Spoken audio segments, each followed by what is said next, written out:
데살로니가에 사도 바울 일행이 도착해서 세 일해 동안 유대인의 회당에서 오늘 성경 말씀을 보면 강론을 했다고 말씀하고 있어요. 그리고 야손의 집을 중심으로 해서 복음을 전하게 되죠. 여러분, 그 복음의 내용이 뭔가 사도행전 15장에서도 제가 말씀드렸지만 오늘도 3절에 이렇게 말씀하고 있어요. 예수가 곧 그리스도다 라고 하는 거예요. 이것이 회당에서 전하는 거예요. 이것을 풀어서 해석하면 이런 것입니다. 여러분, 그 회당 안에는 유대인들, 유대교를 신봉하고 있는 유대인들이 있었겠죠. 유대교로 개종한 헬라인들, 이방인들이 있었을 겁니다. 그들에게 전한 것은 뭐냐면 예수 그리스도가 구약에서 그렇게 말씀하셨던, 기다렸던 메시아다라고 하는 뜻이에요. 그것이 예수가 곧 그리스도라는 거예요. 이 말씀은 유대인들에게 대단히 중요한 말씀이죠. 유대인들은 메시아 사상이 있어서 결국엔 구약부터 선지자들을 통해서 메시아가 이 땅을 오셔서 다스릴 것이다라고 하는 그런 사상을 가지고 있었어요. 근데 그분이 바로 예수다라고 하는 것을 이 회당에서 사도 바울이 전한 거예요. 그냥 유대인들에게는 이것이 마음에 와닿죠. 그 예수 그리스도가 십자가와 부활을 통해서, 죽음과 다시 사심을 통해서 이 땅의 진정한 왕이시다라고 하는 것을 증명하신 거예요. 그리고 그 왕께서 다스리는 나라가 하나님의 나라다라고 선포한 것이죠. 이것은 이방인들에게 대단히 중요한 것이죠. 그 당시에 로마 시대 때에 살았던 사람들의 삶은 자신들에게 황제는 여러분 로마의 황제였는데 그렇지 않다는 거예요. 이 땅의 진정한 주인은 예수 그리스도시다는 거예요. 이방인들에게 중요한 메시지고 구약의 그 메시아가 예수 그리스도다라고 하는 것은 유대인들에게 중요한 거예요. 이것을 다 한마디로 설명하고 있는 것이 예수가 곧 그리스도다라고 하는 3절의 말씀이에요. 이 말씀을 풀어서 전하자. 여러분, 중요한 것은 예수가 그리스도다라고 하는 것을 풀어서 설명하니까, 전하니까 유대교를 믿었던 유대인들도 하나님 앞으로 예수 그리스도를 구주로 영접하고 돌아왔고, 헬라인이었으나 이방인들이었으나 유대교로 개종했던 사람들도 다시 그리스도교로 예수 그리스도를 구주로 영접하게 됐다는 거예요. 그래서 이 데살로니가의 복음을 전파했더니 경건한 헬라인 큰 무리와 적지 않은 귀부인이 예수 그리스도를 구주로 영접하고 복음의 빛 안에 살기로 결단하는 일이 일어났어요. 그러니까 복음의 열매가 있었다는 것이죠. 근데 중요한 것은 회당에서 복음을 전하는 것이 효과적이긴 하지만 반대로 위험성도 내포하고 있는 거예요. 유대교를 믿고 있는 유대인들이 그것을 받아들이면 별 문제가 없지만, 그러나 유대교를 계속해서 고수하고 있는 한은 그들은 결국 사도 바울을 핍박할 수밖에 없는 것이죠. 그래서 오늘 성경 6절 말씀에 보면 천하를 어지럽게 하는 이 사람들, 여러분, 천하를 어지럽게 하죠. 결국 본인들이 생각했었던 메시아가 아님에도 불구하고 메시아라고 이야기하는 것도 천하를 어지럽히는 것인데, 로마 황제가 다스리고 있는, 그가 진정한 왕이라고 믿고 있는 사람들에게, 그것을 또 강요하고 있는 그 시대에게 다른 임금 예수를 전하고 있기 때문에 이것은 정치적으로 엄청난 혼란이며 선동일 수 있는 거예요. 그래서 정치적인 선동으로 바울을 몰아세워서 그를 아주 강하게 핍박하고 있는 것이죠. 여러분, 오늘 성경에 보면 복음의 열매가 있었지만 핍박이 있었어요. 사도 바울이 복음을 전하는 것마다 복음의 열매, 승리와 함께 반대로 꼭 핍박이 함께 동행하고 있어요. 그래서 그 핍박을 피해서, 핍박이 얼마나 심했으면 밤에 피해서 그가 도망가다시피 데살로니가를 빠져나옵니다.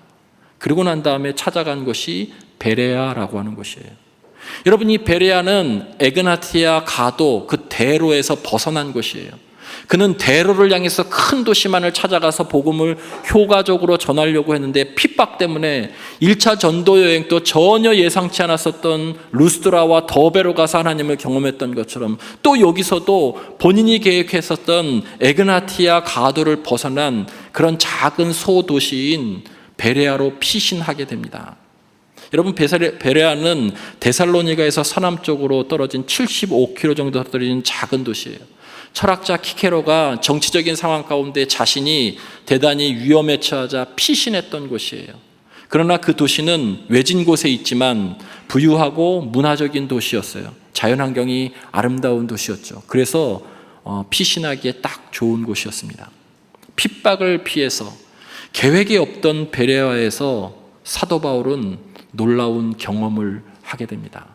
거기에서 정말 흔히 이야기하는 준비된 사람들을 만나게 돼요. 영혼의 밭이 깨끗한 사람들을 만나게 돼요. 그리고 거기서 그는 그들을 통해서 치유함을 받기도 했을 겁니다.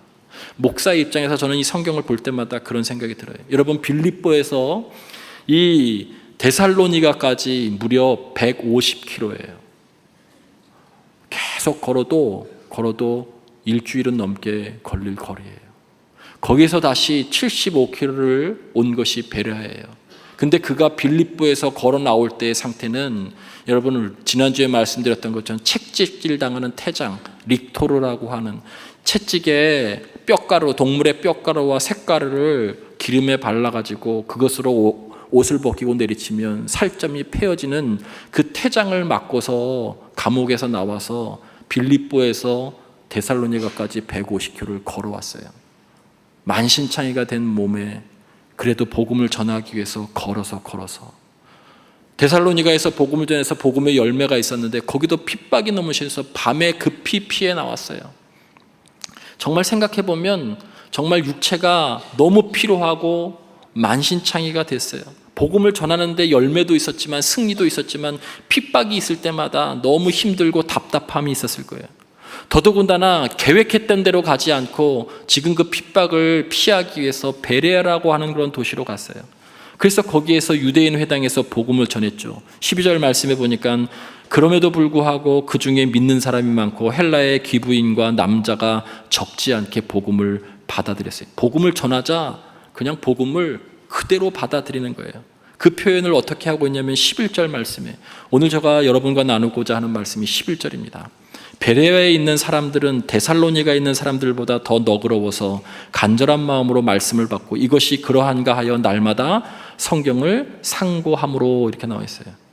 여러분, 말씀을 전하니까 그냥 말씀을 그대로 순수하게 받아들이는 거예요. 여기는 너그럽고 간절하다라고 하는 것을 다른 표현으로 이야기하면 여러분이 예전에 이 성경 번역 지금 개역개정판 앞에 개역 한글판에는 더 신사적이어서 열린 마음으로 이렇게 표현하고 있어요. 더 신사적이다는 거예요. 그러나 그것보다 원어 성경에 더 가까운 또 영어 성경에 어떻게 사용하면 이 너그럽다, 신사적이다라고 하는 것을 고상하다라고 표현하고 있어요. 데살로니가 교인들보다 베레아의 성도들이 더 고상하여라고 이렇게 말씀하고 있어요. 쉬운 우리의 성경에는 뭐라고 말씀하고 있냐면 데살로니가 교인보다 교양이 있다라고 이렇게 말씀하고 있어요. 두 가지가 가장 중요합니다. 고상하다, 교양이 있다는 거예요. 오늘 잘 보세요. 데살로니가 교회에서 주는 교훈과 성도들을 통해서 주는 교훈과 베레아 교회 성도들을 통해서 주는 교훈이 완전히 다릅니다. 비교하고 있는데 첫 번째, 데살로니가 교회는 저 같은 목회자들에게 주로 주는 메시지가 있어요. 오늘 성경에 보면 회당에 가서 이렇게 설명했죠. 강론하였다라고 2절에 나와 있어요. 강론. 구약에 있는 메시아가 어떻게 이 땅에 오셨는지를 잘 설명했다는 거예요. 3절에 뭐라고 표현하고 있냐면 뜻을 풀어 이렇게 나와 있죠. 4절에는 권함을 받고 이렇게 나와 있어요. 뜻을 풀어 권하는 것이 강론인 거예요. 그러니까 성경을 잘 풀어서 사람들에게 권하는 거예요. 그 권함을 받은 사람들이 그 설득에 의해서 확신을 갖게 되고 그 결과에 따라서 말씀을 따르는 삶을 살게 되는 거예요. 여러분, 이것이 강론의 목적이에요. 데살로니가 교회는 사도 바울의 이 강론을 통해서 교회가 탄생한 거예요. 교회는 그래서 말씀을 따르는 자들의 공동체인 거죠. 말씀 때문에 교회가 세워진 거예요. 그 말씀을 따르는 자들에 의해서 교회가 세워진 것이죠.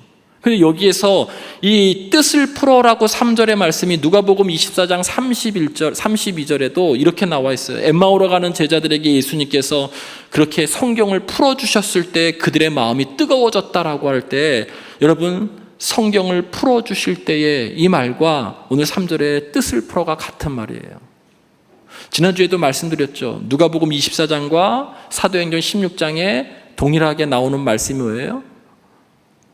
집에 청하여서 유하기를 강권했다라고 하는 표현, 강권했다. 이 엠마오로 가는 제자들이 그 말씀 풀어주심이 너무 좋아서 우리 집에 유하십시오라고 해서 함께 식탁을 나눴을 때 그가 부활하신 예수 그리스도를 임을 알게 됐다는 거예요. 그때 강권해서 그분을 모시는 거죠. 루디아가 바울에게 강권해서 우리 집에 유하게 함으로 그 루디아와 식솔들이 다 세례를 받은 것은 바울을 영접한 것이 곧 예수 그리스도를 영접한 것이다라고 하는 강권하다가 바로 이 사도행전과 누가복음에 나와요. 동일한 저자이기 때문에 그렇죠. 여기 또 하나가 똑같은 것이 뜻을 풀어와 성경을 풀어주실 때라고 하는 거예요. 여러분, 이것은 제가 할 일이에요. 이것은 우리 목회자가 여러분을 위해서 정말 할 일이에요. 데살로니가 교회에서 사도 바울이 복음을 전할 때 예수님께서 엠마오 제자들에게, 낙담했던 엠마오 제자들에게 성경을 뜻을 풀어서 말씀을 전했을 때 그들의 마음이 뜨거워졌던 것처럼 우리들의 목회자들의 설교가, 강론이 성경을 뜻을 풀어서 논리적으로 권하여서 여러분을 설득해서 믿음의 확신에 이르게 해서 그 말씀을 따라서 살게 하는 것이 설교자의 할 일이라는 거예요. 예수님께서도 그렇게 하셨고 사도 바울도 그렇게 하셨고 우리 목사들도 그렇게 해야 돼요. 근데 문제는 목사들이 하나님의 말씀을 전하기보다 자기 말을 전할 때가 많죠. 회개합니다. 목사들이 하나님 주신 말씀보다 자기 말씀을 전할 때가 많죠. 그리고 설교를 할 때에도 연구를 하지 않고 논리적으로 설득적으로 성도들을 이해시키지 않고 그런 노력을 하지 않는 것, 목사들에게도 대단히 큰 문제들이죠. 목회자가 노력해야 될 그런 중요한 부분을 분명하게 이 데살로니가 교회를 통해서 우리들에게 주고 있어요. 가장 중요한 것은 하나님의 말씀을 전해야 되는데 인간의 말을 전하는 것이 문제죠. 그럼 목회자들에게만 메시지를 주느냐? 여러분, 그렇지 않아요. 베레아에서는 이 청중 성도들의 말씀을 받는 자세에 대한 말씀을 주고 있어요. 11절에 데살로니가에 있는 사람들보다 베레아 사람들은 더 너그러워서 간절한 마음으로 말씀을 받고 이것이 그러한가여 날마다 성경을 상고한다. 여러분, 이것은 회중이에게 주시는 메시지, 여러분에게 주시는 메시지예요. 여기 나와 있는 너그러워서 간절한 마음으로는 신사적이다라고 하는 표현이라고 얘기했죠. 그러나 원어에 가장 가까운 것은 고상하다는 거예요. 품위가 있고 수준이 있다는 것이 고상하다는 표현이에요. 세번역 성경, 영어 성경, 헬라어 원어에도 이 표현이 가장 적합하다고 나와 있어요.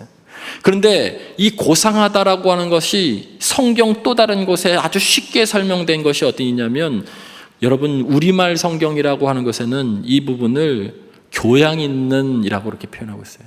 교양 있는. 여러분, 교양은 교육을 통해서, 문화를 통해서 학습되어지는 품위를 이야기하는 거예요. 그래서 여러분, 우리가 어떤 사람이 교양이 있다라고 그렇게 이야기하죠. 국어사전적인 것입니다. 교양과 지금 제가 설명한 고상한 것은. 그러면 우리는 이런 질문을 하게 됩니다. 무엇이 도대체 베레아 사람들을 그렇게 고상하고 교양 있게 만들었는가 하는 거예요. 도대체 무엇이 베레아 사람들을 그렇게 고상하고 교양 있게 했는가예요. 그 결론은 뒤에 나와 있는 날마다 성경을 상고한 것이에요. 연구했다는 거예요. 지금 이 전해진 말씀을 그냥 듣고 마음속에 묻어놓고 끝나는 것이 아니라 이 말씀이 정말 진리인가 연구하고 자신도 연구하고 묵상하고 했다는 거예요. 그것이 정말 진리의 말씀이라면 생각 속에 머릿속에만 남는 것이 아니라 그것이 정말 진리의 말씀이라면 내 삶에 적용하겠다라고 하는 각오와 결단이 담겨져 있는 것이 고상한 태도라는 거예요. 그것이 정말 진리의 말씀이라면 내 상황이 어떨다 할지라도 이 말씀을 실천하기에 너무 어렵고 불리한 상황이라 할지라도 여전히 진리의 말씀이 내게 유익할 것이라고 믿고 그 말씀을 실천하겠다라고 하는 그 삶의 자세가 오늘 여기 성경에서 이야기하고 있는 고상함이라는 거예요. 날마다 성경을 상고하는 것. 여러분, 이 말씀과 일맥상통한 말씀이 시편 1편에 복 있는 사람은 주야로 그 말씀을 묵상하는 사람이다라고 말씀하죠. 여기서 묵상하는 사람, 날마다 상고하는 것, 주야로 묵상하는 것, 일맥상통한 거예요. 여러분, 묵상이라고 하면 우리들이 명상 같은 것, 깊이 생각하는 것들로 생각하는데 그래서 실천이 안 되는 거예요. 근데 성경의 히브리어 원어의 묵상은 하가라고 하는 뜻인데 그런 뜻이 아니에요. 속에서 확신되어진 것이 읊조려지고 반복되어져서 내면에 새겨지는 것을 의미해요. 시편 39편에 그 말씀을 하고 있어요. 내 속에 들끓고 있는 것, 내 속에 불붙고 있는 것이 읊조리듯이 나와서 내 행동을 바꾸는 것을 의미해요.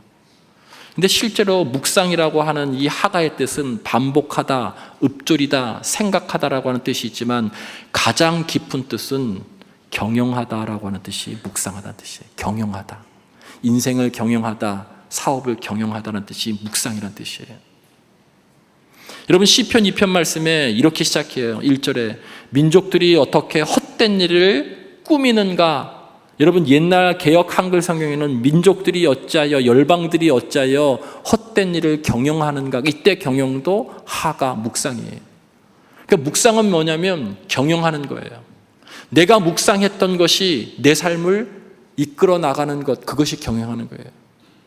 내가 묵상했었던 내 하나님께서 주시는 생명의 말씀이 나를 생명의 길로 인도하는 것, 내 삶을 이끌고 경영하는 것, 그것이 진짜 묵상인 거예요. 그냥 머릿속으로만 좋은 말씀이다. 그거는 묵상이 아닌 거예요. 그 말씀이 나를 생명의 길로 인도하는 것. 그 말씀이 나의 가정을 이끄는 것. 그 말씀이 나의 사업을 이끄는 것. 그것이 묵상이에요. 하가, 경영하다라고 하는 거예요. 날마다 그렇게 했다는 거예요. 말씀이 내 삶 전체를 경영하는 것이 밖으로 드러나는 모습이 교양 있고 고상한 거예요. 사회에서는 일반인들이 국어사전적인 용어는 여러분 고상함은 품이 있는 것, 그런 것들을 이야기하는 것이고 교양은 교육과 문화를 통해서 학습되어져 있는 어떤 수준들을 의미하지만 성경에서 정확하게 명확하게 이야기하고 있는 교양, 고상함은 하나님의 말씀이 내재화되고 그 내재화됐던 것이 나의 인생 전체를 이끌고 있는 것, 경영하고 있는 그 삶, 그것이 진짜 묵상이라는 거예요. 성경은 그 사람이 복 있는 사람이라고 말씀하고 있어요. 그 삶의 모습이 성경에서 이야기하고 있는 고상함이에요. 베레아 성도들은 그 말씀으로 자신의 삶을 그렇게 따라서 순종하면서 살았던 거예요. 장사를 할 때에도 사업을 할 때에도 그 말씀대로 살았던 사람들이에요. 아무리 불리한 상황이 이루어져도 그것이 진리의 말씀이기 때문에 그 말씀대로 순전히. 베레아 사람들은 데살로니가 사람들보다 더 고상하여서 그 다음에 나와 있는 여러분 간절한 마음이라고 나와 있는데 다른 성경에는 열린 마음이라고 나와 있어요. 편견 없이 그 말씀을 순수하게 받아들였다는 거예요. 신학적으로 얘기하면 여러분 이 고상함은 한마디로 얘기하면 하나님의 형상을 회복하는 것입니다.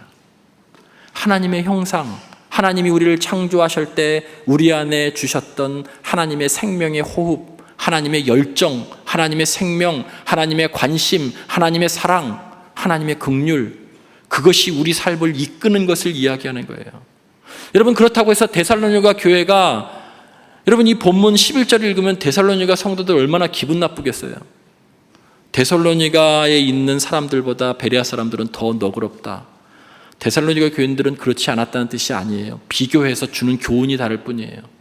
데살로니가전서 1장을 읽어보세요. 사도 바울이 편지하면서 내가 너희를 기억할 때마다 너무나 감사하다. 빌립보 교회의 성도들처럼 똑같이 편지하고 있어요. 그러면서 유명한 얘기죠. 사랑의 수고와 믿음의 인내와 그리고 지금까지 복음에 너희들이 참여하고 있는 것이 감사하다. 빌립보 교회 성도들과 똑같이 칭찬하고 있는 거예요. 더 나아가서는 이 아가야, 마케도니아와 아가야 이 모든 지방에 데살로니가 성도들의 너희들의 모범적인 삶이 본이 되었다라고 칭찬하고 있어요. 그런데 그 사람들보다 베레아 사람들은 더 너그러웠다는 게, 여기서 더는 어떤 뜻이냐면 데살로니가 교회 성도들은 논리적인 주장과 이해에 잘 받아들이는 그런 사람들이었다면 여기서 더는 이 베레아 성도들은 성경을 쪼개서 풀어서 설명하는 것도 잘 받아들였지만 그것을 논리 이상의 영적으로 이해했다라고 하는 뜻이에요. 영의 말씀으로 영적으로 이해했다는 뜻이에요. 그 얘기는 하나님의 구원의 계획, 경륜을 그들이 이해했다는 뜻이에요. 영의 회복이 그들에게 일어나는 것이죠. 사랑하는 성도 여러분, 성경에서 교양이 있는 것은 하나님의 형상을 회복하는 거예요. 교육이 정말 우리를 교양 있고 고상하게 했다면 일정 부분 그것이 가능하지만 정말 교육이 우리를 그렇게 고상하고 교양 있게 했다면 이 사회가 그렇지 않죠. 1950년대, 60년대, 70년대보다 교육률이 너무나도 높은 우리 민족은 너무나 많은 것을 배웠어요. 학력 수준도 엄청나게 올라갔어요. 근데 우리는 지금도 얘기하죠. 그때보다 세상은 더 각박해지고 악해지고 말할 수 없이 정말 암울해졌다고 이야기하죠.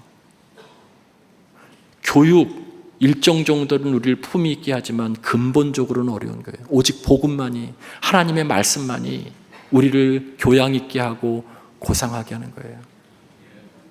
고상함을 교양으로 설명할 때 에베소서 6장 4절에 이 말씀이 나와요. 또 아비들아 너희 자녀를 노엽게 하지 말고 오직 주의 교양과 훈계로 양육하라 나와 있어요. 거기 주의 교양이 나와요. 할아버지의 고상함으로 손주를 양육하라는 거예요. 어머니의 그 고상함으로, 어머니의 교양으로 자녀들을 양육하라는 거예요. 근데 이 교양을 현대인의 성경에는 이렇게 말씀하고 있어요. 어버이들은 자녀의 마음에 상처를 입히지 말고 주님의 정신으로 양육하라. 주님의 정신으로 표현하고 있어요. 여러분, 주의 교양, 주의 정신, 고상함, 이것은 하나님의 형상이에요. 예수 그리스도를 구주로 영접한 우리들이 말씀이 우리 안에 내재되어져서 하나님의 형상으로 살아가게 되는 하나님의 사랑, 하나님의 관심, 하나님의 열정, 하나님의 마음이 할아버지의 모습을 통해서, 할머니의 모습을 통해서, 엄마 아빠의 모습을 통해서 그 말씀이 할머니, 할아버지, 엄마 아빠의 삶을 이끌고 있는 모습을 보는 것을 통해서 자녀들이 하나님의 백성이 되는 거예요. 말씀을 마치면서 질문을 한 가지 더 던지고 마치겠습니다. 그렇다면 지금 오늘날 우리가 살고 있는 이 시대의 일반인들이 과연 우리를 그렇게 교양 있는 사람, 고상한 사람으로 그렇게 여기고 있을까요? 신문지상에서 또 여러분이 직장에서 직장의 동료들이 그리스도인들을 이야기할 때 정말 고상한 사람들이야, 그렇게 말하고 여기고 있는 시대를 우리가 살고 있을까요? 우리 한국교회 초기 아펜젤로 선교사님과 많은 선교사님과 초기 교인들이 마치 이 베레아 성도처럼, 여러분, 우리 한국 땅에 힘들고 어려울 때, 나라 잃어서 절망하고 있을 때 기독교인들이 이 땅을 다시 소망으로 세워낸 거예요. 무엇으로요? 그 고상함으로, 그 주의 교양으로. 그것이 흘러 넘쳐서 그 사람의 언어와 인품과 삶 전체에 매료되어서 나도 예수 믿겠다고 교회로 사람들이 온 거예요. 그래서 사회가 바뀌어진 거예요. 성경이 그것을 분명히 말씀하고 있어요. 잠언서 13장 15절에 현대인의 성경에 이렇게 말씀합니다. 교양 있는 사람은 은혜를 끼치지만 신실하지 못한 자는 그 길이 험하다. 이 앞에 나와 있는 교양 있는 사람은 남에게, 타인에게 은혜를 끼치는 사람이라는 거예요. 영향력을 행사한다는 거예요. 내 고상함과 그 주의 교양이 다른 사람들에게 정말 매력적으로 느껴져서 나도 저분처럼 살고 싶다, 은혜를 끼친다는 거예요. 우리 초기 한국교회 성도들이 그랬어요. 우리가 근데 이것을 잃어버린 거예요. 그래서 사회 속으로 지탄을 받고 있는 것이죠. 여러분, 이것을 우리 교회가 회복할 수 있게 되기를 주님의 이름으로 간절히 축원을 드립니다.